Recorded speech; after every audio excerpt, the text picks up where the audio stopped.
at the time of initiation, whatever karma you had in the store, done. Okay? You're free soul. But you had a little bit of karma left so that you can exist on this planet or until you're gone. You see what I mean? That bad karma we cannot erase. Because if we erase, you die. You die before you reach a third level or second level or fourth level. You see what I mean? So the purpose of leaving little karma here to endure a little so that you have time to go up to the fifth, the fourth. Yeah, understand me? All right. Now, but we can not erase, but like minimize the bad karma. I told you already, at the time of initiation, like, for example, you're supposed to have a very bad accident, you have it in a dream, yes? Or you have a smaller accident, yes? You have accident, for example, but you're not injured too much. You see what I mean? Or you recover very fast and doctor surprise, for example, like that. Okay? Yes. But if completely erase this fixed karma for your lifetime, then you have to go immediately. I mean, goodbye. So you stay for a while to rise your level. Because to practice in this world is very good, very fast, very meritorious. Okay? Thank you very much. Better than other planet or other level of consciousness. Okay? Thank you. You know why? Because, for example, if you go even to astral level only, yeah? Remember many people who die like clinically dead and they came back and they tell how nice and beautiful heaven, similar to here but more beautiful. And people become young even though when they die they were old, or for example. These are just astral level. And they love so much that they don't want to come back here. And when they come here they cry and cry and cry. You see what I mean? So, for example, if you are in that astral level, you're so happy already. You don't want to meditate, nada. See what I mean? There's no motivation, no pushing force behind your meditation. Here you sometimes you feel fed up with family, you heartbroken because of love affair, or you see people suffer, animals suffer, and your heart touch, you know, and you wish to do something to erase your sorrow. Not just from yourself, but from the things that you see around you, you see? Or to give them some comfort by your spiritual wish, blessing wish. You see what I mean? So that is the motivation to do it. In heaven, everybody's so happy. You can't even remember what day it is. And, you know, you're just too busy enjoying. There's nothing to remind you of why you have to go anywhere else. You see what I mean? But astral level is not long-lasting. See, they don't know that. Well, even they know, they don't care. See how we suffer in this world, but nobody care about thinking of the future. Huh? See what I mean? Huh? Yeah. Even then, if you are happy in the astral level, for example, you don't want to practice nothing. Very difficult to practice there. You think in this world it's difficult to practice because you're busy, because of so much sorrow. You should go have an astral level. You see how more difficult it is, because there's no point, you know. Like I like to ask, how come a human can arise at this state to be obvious and to be obvious and don't understand such a thing? How come, huh? Too busy, baby. Too busy. Too busy amassing wealth and money and position. Worry about tomorrow too much. And don't take care of the present. Don't have a present mind. Even sometimes here you make me a cup of tea, you put all kind of garbage in it. You're thinking, I want to drink and then I spit it out. Do you understand? No present minded. Yeah. Do one thing and think of 1,000 other things. Yeah? Just make one cup of tea, cannot even concentrate on it. Make it too bitter, too sweet, too plain, too pale, whatever. Never correct. That's one of the reasons at home I cook for myself. Even I make my own tea. I don't want to get vexed over a cup of tea, you know. I don't want to trouble people. Can't even concentrate for 2 seconds just to make tea. It takes so long sometimes to make a cup of tea, I don't know why. And when it's made, I can't even drink it. too much garbage in it, invisible garbage. If you think you wash your clothes and you wash your body every day, you are clean. No, you're not. Wash here, huh? The monkey mind. Otherwise, when you offer something good, it's not good. Like when you cook, people eat and they don't feel good. They don't feel satisfied. They don't feel happy. Or they don't feel elevated. Maybe they feel depressed even. Or they feel angry because of your food. But you put anger in it. Yeah? Or you put depression in it. Or you think of something unpleasant while you're cooking. Instead of, concentrate, recite the God's name, or whoever name you believe in, Jesus, Buddha, whoever, if you don't have any master, recite holy names that you know. And cook the food, or make the tea, or do anything else in your life. That will make the world a better place. Yeah? And your food better, and whatever you offer to people, it will benefit them. It's not just material things. If you're not pure in your heart, even when you're cooking, you poison people. I'm sorry to say that. You don't have to put, rats or poison or anything in it. You can poison people with thinking. And that's how the witchcraft exists, That's how people can kill people from far away, remote. Because of the mind, the power of the mind. So if we think positive, things become positive. Yeah, if we think negative, things become negative. You know that already by the Japanese experience with the water. Yeah? I no need to go into detail. So just recite the holy names, yeah? Even for outsider, if they don't know us, you just tell them recite Christ's name, Buddha's name, St. Peter's, whomever they think is their patron. They recite the holy name of God, or of the saints. Then that will be better for their environment, their food, their life, their soul. I'm just telling you, stay in between, because we don't want anything to do with negative or positive anymore. We're going up above it. So just make friends with both so they don't kick you. Oh. Yeah, I told you this morning, we are going above the fighting, above the struggle between the bad and the good, between the, negative and the positive. But because we are still here in the battle between both, so we just like Switzerland, they become a neutral country. They don't care who's fighting with whom, as long as I don't fight with them.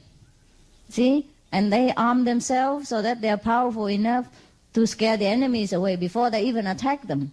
And should they attack them, they're powerful enough to defend themselves. You understand what I mean? So what we do now is the same.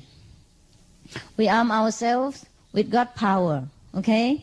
And we do good just because we are in this world, yeah? We have to be positive, yeah? And the negative we try to avoid, that's all. But not to confront, not to interfere, yeah? Like, for example, the Switzerland, they're not communists, and they're not what? They're just neutral, okay? If you want a communist, you want to come make friends with them, they're okay. If the so-called republic come and make friends with them, they're okay. As long as they don't fight with them, you do what you want. You know what I mean? Like in this world, also the same, okay? We try to be good to do good, yeah? But we don't interfere with other people, like we don't look down upon the people who don't do good like us. Yeah, who don't give charity, whatever. Or if we are vegetarian, but we don't look down upon the people who eat meat or drink wine, whatever it is. You know what I mean? We just be friends with whoever comes our way and try to show the good way to them if they care to follow. That's the way it is. And meanwhile, we are arming ourselves with master power, and then so that we can survive in this world and then going up and up. Is after initiate is the law of the cause and effect is changed quickly than before? It depends on what you do. Depends on what you do. Right. Depends on if you want it quick or not. Okay? Yeah. If you want it quick, it will be quick. If you want it slow, it will be slow. If it is quick, it means is the responsible in this world is finished quickly. No, don't rush, huh? Just do it the way you do now. It's fine. Yeah? And then if you really want it quick, things will happen. You see what I mean is sometimes we in a hurry, huh? and we want to do things quick so that we can go home. It's okay, home is always there, don't worry, and we just take it easy, it's better. Too quick, you're so tired, you know, you don't have time and energy to survive, you know, and to meditate. So just let it be the way it is. But some people, they want it so quick, you know, they want it fast. They want to progress fast and they want to pay the karma fast. So things will be arranged for them if they sincerely want it. But I advise you not to want too much. Just meditate, you know, let things take their own natural course. It would be better, okay? Otherwise, our hair will get loose if you want it fast. Do you understand? I mean, did I make myself clear enough? Yes, okay. I understand. Thank you so much. Yes, okay.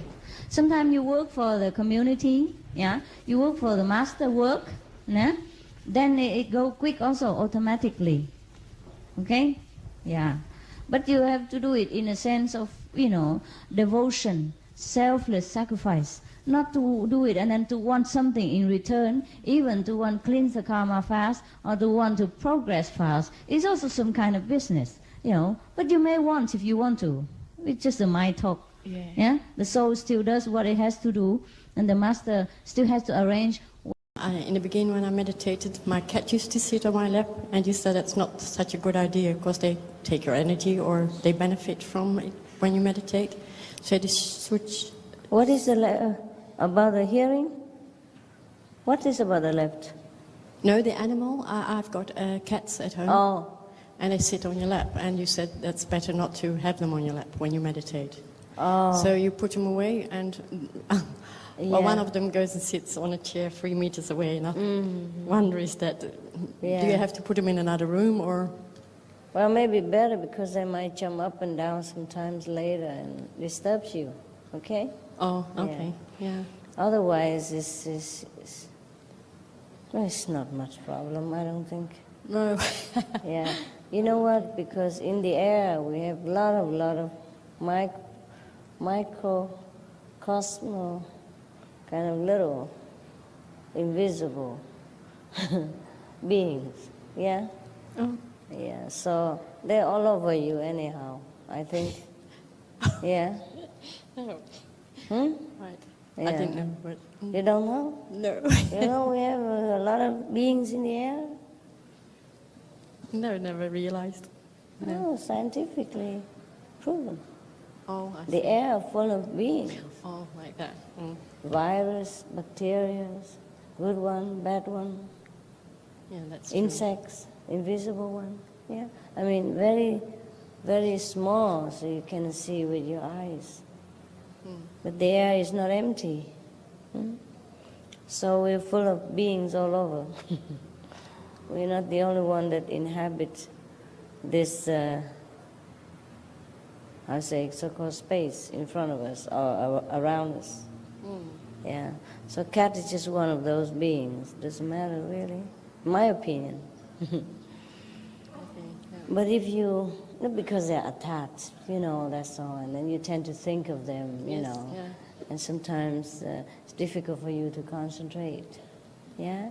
If you have anybody at all, any being at all, you feel attached to it.